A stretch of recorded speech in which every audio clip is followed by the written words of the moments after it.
nampakkan hasil dalam misi sebenar. Kamu yakin? Kalau jadi apa-apa, kamu sanggup tanggung?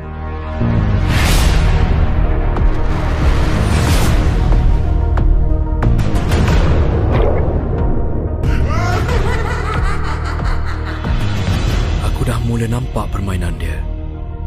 Ancaman numero selama ni. Uno, Cinco. Mereka bukan bertindak sendiri.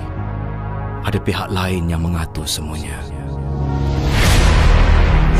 Dan kembali tawar kecewa, luka di hati, makanan jiwa. Apa kamu dah buat? Kau tak tahu dah berapa lama aku tunggu saya ni.